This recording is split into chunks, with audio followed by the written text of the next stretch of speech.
Xin chào tất cả các bạn. Ô nhiễm môi trường thì như chúng ta đã biết là một trong những vấn đề đang rất được dư luận quan tâm trong thời gian gần đây. Và các dự án xanh thì chắc chắn là sẽ mang lại cho chúng ta một bầu không khí tốt hơn, giảm thiểu sự ô nhiễm môi trường. Và đó là lý do tại sao hôm nay có hẹn với chuyên gia bất động sản quyết định chúng ta sẽ cùng bàn về vấn đề dự án xanh. Và trước khi bắt đầu với chương trình thì hãy cùng chúng tôi đón xem một clip ngay sau đây. Khoảng 8 giờ 30 phút ngày 26 tháng 9, trang eVisual ghi nhận chỉ số chất lượng không khí AQI ở Hà Nội và thành phố Hồ Chí Minh lần lượt là 204 và 173, đứng đầu danh sách các thành phố có chất lượng không khí ô nhiễm nhất thế giới. Thực tế, từ giữa đến cuối tháng 9, chỉ số AQI của Hà Nội và một số tỉnh miền Bắc luôn dao động quanh mức từ trung bình đến kém, tức là từ khoảng 51 đến dưới 200. Trước thực trạng ô nhiễm nghiêm trọng, các chủ đầu tư ngày càng chú trọng hơn đến việc phát triển dự án xanh để phục vụ người dân. Về mức độ quan tâm của người mua nhà, nguồn dữ liệu trực tuyến của Batdongsan.com.vn cho thấy tính trung bình các dự án xanh có lượng truy cập cao gấp 5 lần lượt truy cập trung bình. Chẳng hạn so với lượt truy cập trung bình của các quận có dự án, lượt truy cập của dự án Season Avenue cao gấp 26 lần, dự án Ecoline Capital cao gấp 9 lần, dự án Eco Home 3 cao gấp 6 lần.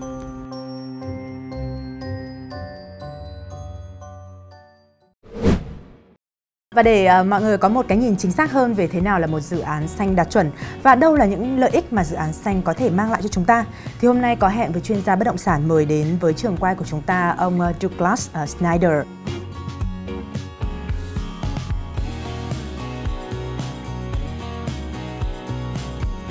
Welcome to our stage today, Mr. Douglas Snyder, Deputy Director of Sustainable Design at Ador Architecture. Welcome you. Thank you very much. Firstly, could you explain what's the green project meets the required standard? So green building is a voluntary program. Yes. So people choose to do it. They don't have to do it, but they choose to do it because they want to build a good building. And it usually covers a few main categories. So one is the land. How do you take care of the land that you're actually building on? How do you choose the land? Another is water. So how do you efficiently use water on site? Another would be energy, and that can be the efficiency of the building, or also are you producing energy, like renewable energy on site? Another category is the materials. So what materials are you using in that project? Are they sustainable? Do they come from, like for forests example, is it from a forest where the wood is taken in a healthy way, in a sustainable way?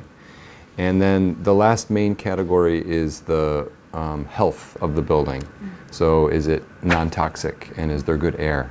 So those are the main categories. And so a project needs to meet some level of performance in each of those categories often. It can be seen that a green project is now interested by many people, right? So what are the benefits and the values a green project can bring to the home buyer, in your opinion? There are benefits for all of the stakeholders interested in green building, but specifically for the home buyer. First, in a well-designed green building, it'll actually be more comfortable because when you design an energy-efficient building, it's meant to reduce the energy needed to keep it cool or to keep it warm. So better windows, better walls, better roof, and that actually makes it more comfortable. Another benefit to the user is that because it's a more efficient building with energy and water, the utility cost, the cost of living in and using the home or the building is lower.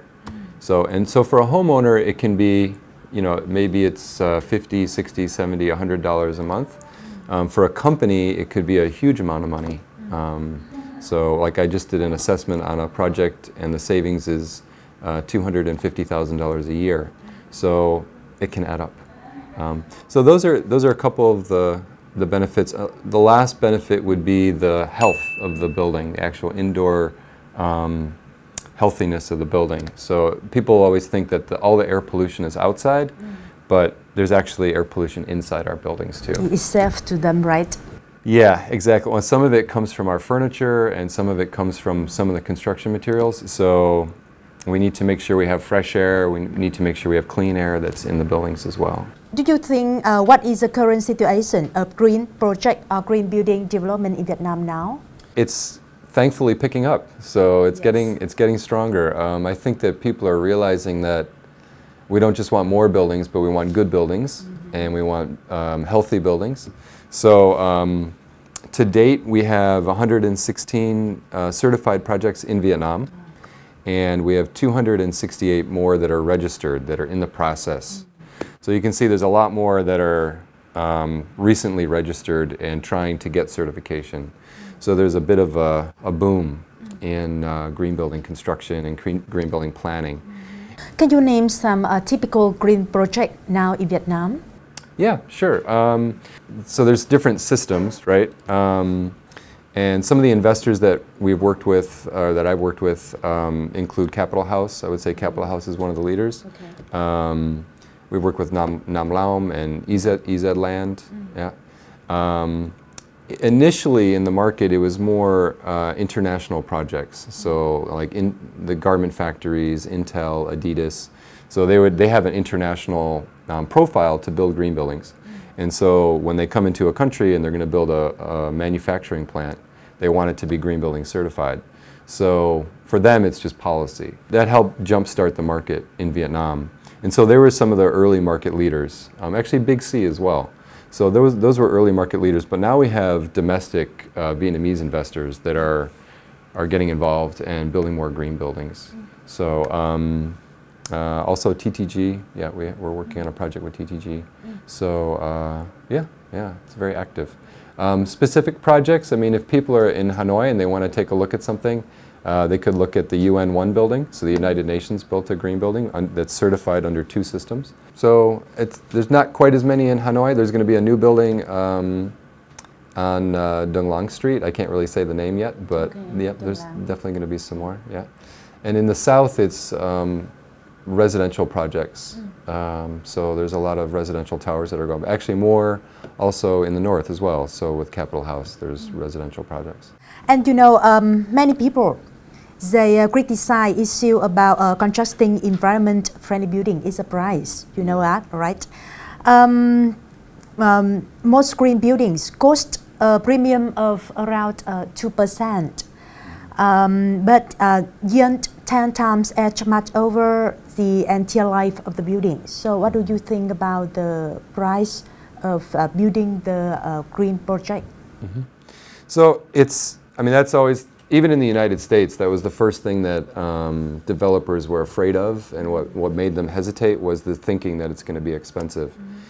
But in the long run, actually, green buildings are cheaper, and I'll talk about that. So you mentioned the 2% increase in cost, right? 2%, so that's at least. well, that's kind of an average. I would say that probably 90% of green buildings are in the 0 to 3%. Yeah. So if once you know how to build green buildings and you have a little bit of experience, the costs are going to drop a little bit, and you can definitely build a green building for 0% increase. And I just did an assessment on a building that was a decrease, cheaper. So so it doesn't have to be more.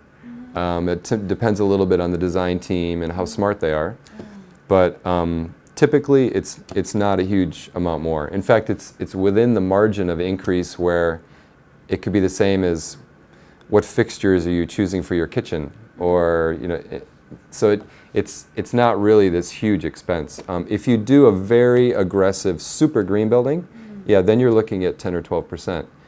But medium. Medium is going to be in that still in that 0 to 3% range. Yeah, that's a very simple way to look at it, though, because then there's the payback and return on investment. So your payback time is going to be in like 1 to 5 years, typically, something like that. It depends on obviously how much money you spend, but the more efficient you're building, also the faster the payback, right?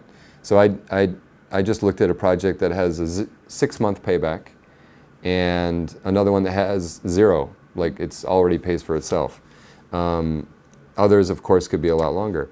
But the payback is when you can say, okay, now I can relax. But people forget that after that point, because you're still saving money every month and every year, it's actually ROI. It's actually return on investment.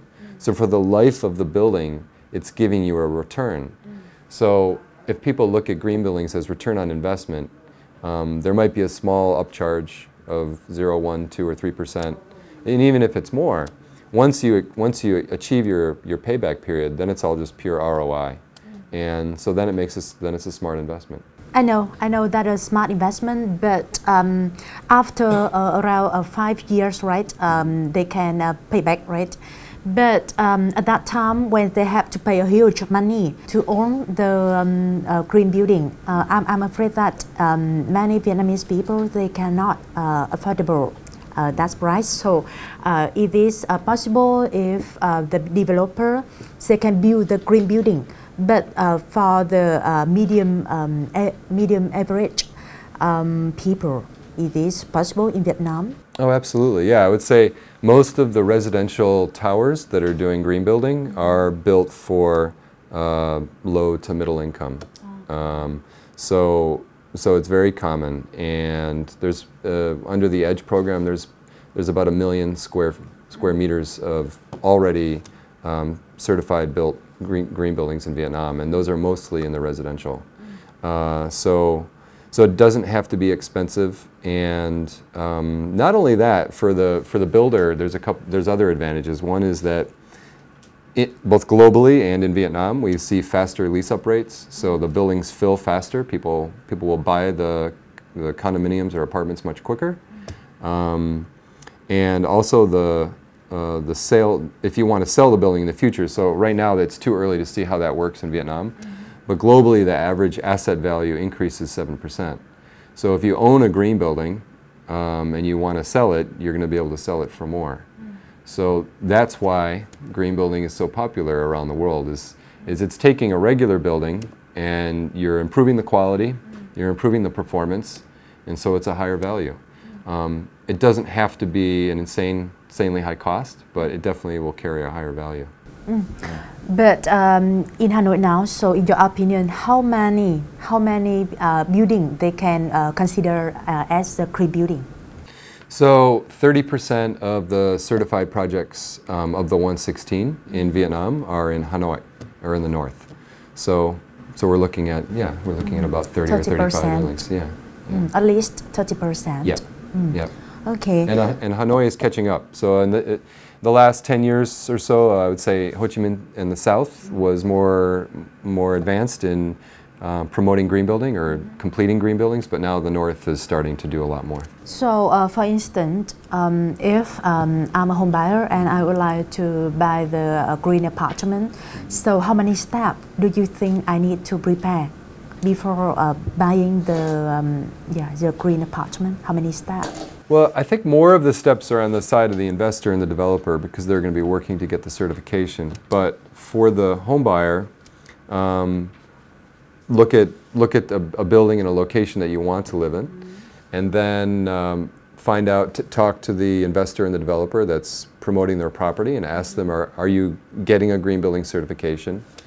Ask them what kind of green building certification it is, so what's the name of the program.